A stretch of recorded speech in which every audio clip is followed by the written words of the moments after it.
Alors désormais, le Ballon d'Or se juge sur une saison et non plus sur une année calendaire. Et Kylian Mbappé n'a pas traîné pour afficher ses ambitions. Juste après le match France-Grèce et son 54e but, il l'a clairement donné le ton. Le Ballon d'Or est pour lui. Il déclare, c'était chez nos confrères de TF1, les nouveaux critères, c'est brûler la rétine. C'est quelqu'un qui a été impactant. Je pense que je corresponds à ces critères. Donc je dirais oui, mais on verra. Voilà. Alors a-t-il le profil idéal ? Est-ce que le Ballon d'Or peut lui échapper ? Oui, Philippe quand même, Carayon. quand même. Oui. On a bien compris qu'il entrait en campagne d'une certaine façon. Clairement. Mais on va en débattre. Je pense que c'est pas fait. Ouais. Alors, est-ce qu'il le mérite ? C'est la question qu'on peut se poser. Parce que, où on juge effectivement uniquement le palmarès, voilà, dans ces cas-là, non. Parce que Haaland, effectivement, Erling Haaland remporte la Ligue des Champions. De l'autre côté, il y a la Coupe du Monde, il y a le phénomène Lionel Messi, Cédric Chasseur. Pour moi, il n'est même pas top 3. Ah, carrément. Clair, il n'est même pas top 3. Pour moi, il y a Messi, Haaland et De Bruyne. Et vous êtes je comme mets ça, les trois vous. devant. Entre ce qu'ils ont fait, ce qu'ils ont gagné, ce qu'ils ont... Pour moi, ils sont les trois devant. Et lui en 4. Ah, vous n'allez pas vous faire des copains, là. Je donne mon c'est classement. les faits, c'est clinique, quoi. On me demande d'être précis, je le suis. Nabil Djellit. Moi, je travaille à France Football, donc j'ai forcément un droit de réserve sur cette histoire. Mais j'ai une opinion. Voilà. Oui. Déjà, c'est des juges qui vont se déterminer sur qui sera le Ballon d'Or. Les 30 nommés n'ont pas été encore annoncés. Oui.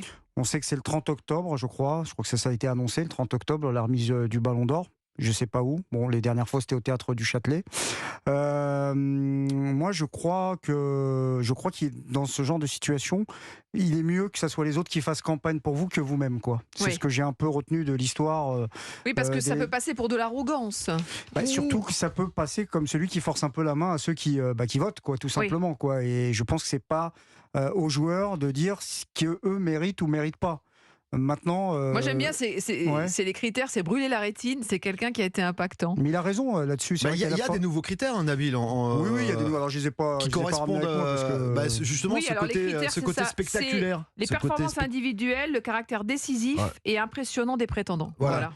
Non, mais je pense qu'il joue sur ça. Non, mais qu'il soit top 5, il y a aucun souci là-dessus. Qu'il puisse aller tutoyer le podium. Pourquoi pas ? Parce que c'est vrai que ce qu'il a réalisé, non pas sur la Coupe du Monde, mais en finale de la Coupe du Monde, c'est hyper impactant. C'est-à-dire que c'est la force de l'image. Un joueur qui met un triplé en finale d'une Coupe du Monde, je crois que c'est jamais vu. Donc ça, on peut pas le banaliser, oui. quoi. Oui. Ce qu'il a réussi, c'est extraordinaire. Il a retourné le scénario de la finale où l'équipe de France était complètement dépassée pendant 75 minutes. Ça sera mis clairement à son crédit. En revanche, les performances avec le Paris Saint-Germain en Ligue des Champions, malheureusement, ça va jouer en sa défaveur. Le championnat de France, c'est un des moins regardés des 4 ou 5 gros championnats. Donc, qu'il soit champion de France avec le Paris Saint-Germain, c'est pas être champion d'Angleterre avec Manchester City et avec derrière Manchester United, Liverpool, Tottenham et consorts, quoi.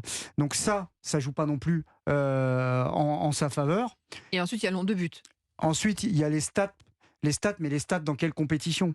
S'il est meilleur buteur de la Ligue des Champions, effectivement, tout de suite, ça donne une valeur encore plus importante au fait qu'il puisse y arriver. Mais c'est pas le cas. Et surtout, il y a l'adversité, il y a la concurrence. Et la concurrence, pour moi, aujourd'hui, il y a des joueurs qui sont devant lui, clairement.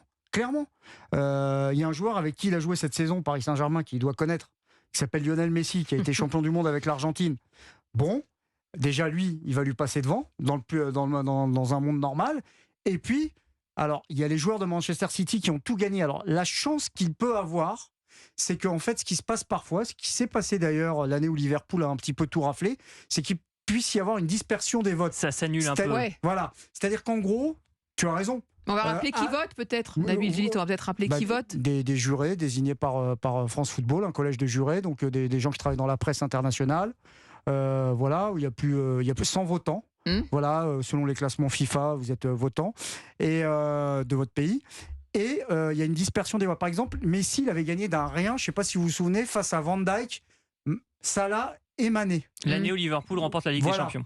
Là, pour Manchester City, ça peut jouer en faveur de Mbappé, mais comme ça va surtout peut-être jouer encore en faveur de Messi. Il va y avoir une dispersion des votes. Et après, il y a Haaland et De Bruyne que citait Cédric Chasseur. Mais vous votez pour qui? Si Haaland et De Bruyne, si vous mettez dans le top 5 à chaque fois Haaland, De Bruyne, Messi et Mbappé, Haaland, au lieu de tout prendre d'un coup comme Messi et Mbappé, il va se partager les voix avec De Bruyne, avec Silva, avec peut-être Gundogan, avec peut-être Rodri.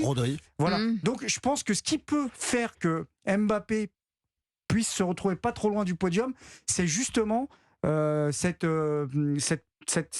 plusieurs candidats du côté de Manchester City.